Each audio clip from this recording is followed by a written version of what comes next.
বাজারের কেনা শুকনো চালের গুঁড়া দিয়ে তৈরি করব আজ ভাপা পিঠা, তাও আবার 10 মিনিটে।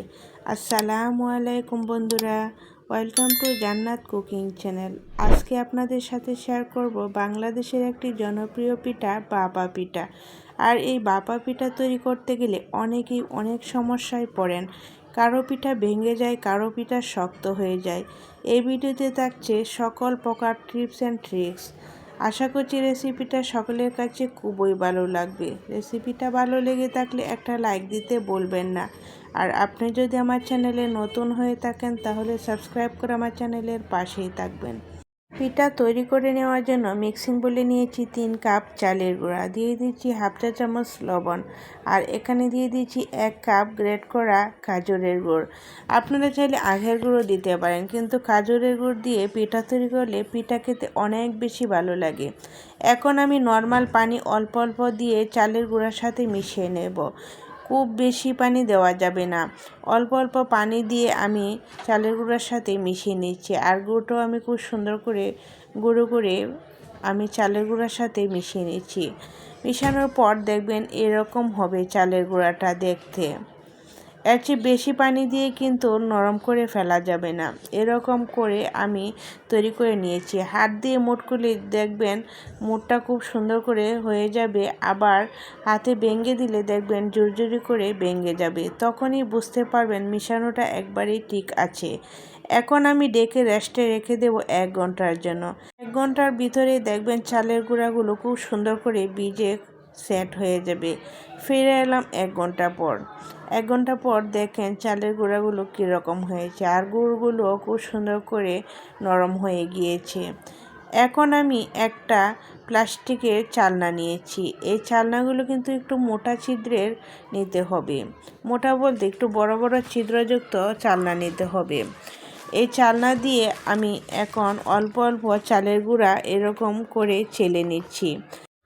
ভাপা পিঠা তৈরি করার প্রধান কাজই হলো চালের গুঁড়াগুলো চেলে নিতে হয়। আর এই চালের গুঁড়া যদি চেলে না নেন তাহলে কিন্তু ভাপা পিঠা সুন্দর হবে না।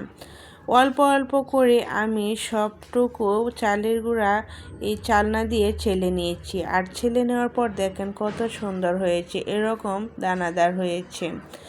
এখন আমি পিঠা তৈরি করে নেওয়ার জন্য এরকম কিছু মোল্ড নিয়েছি।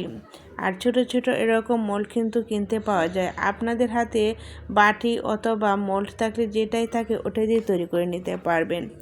এখন আমি মোল্ডের ভিতরে অল্প পরিমাণ দিয়ে দিচ্ছি চালের চেলে রাখা গুঁড়াগুলো। অল্প অল্প দিয়ে তারপর হাতে একটু চেপে দিয়েছি।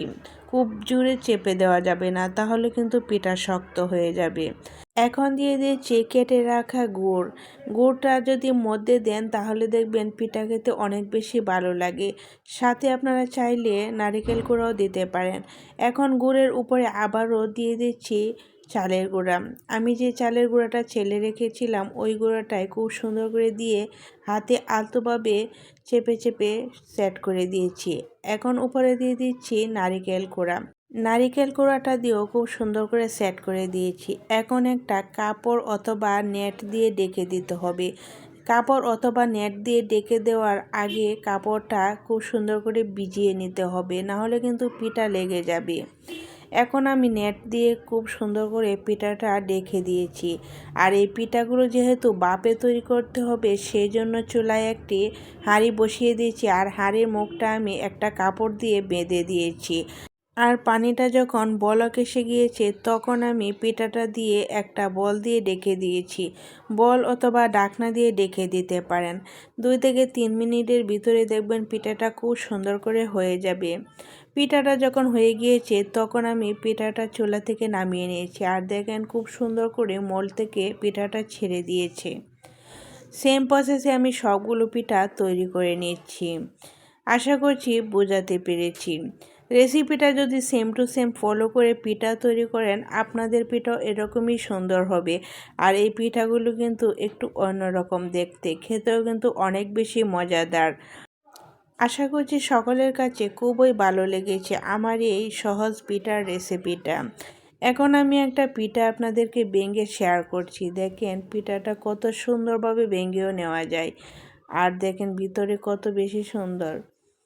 আমি কিন্তু দুইটি পিঠা ভেঙে দেখাচ্ছি, দেখেন দুইটা পিঠার ভিতরে কত বেশি সুন্দর। আশা করছি এই শীতে একবার হলেও এই রেসিপিটা ট্রাই করবেন। আজ তাহলে এই পর্যন্তই, সকলের সুস্থ কামনা করে বিদায় নিচ্ছি। আল্লাহ হাফেজ।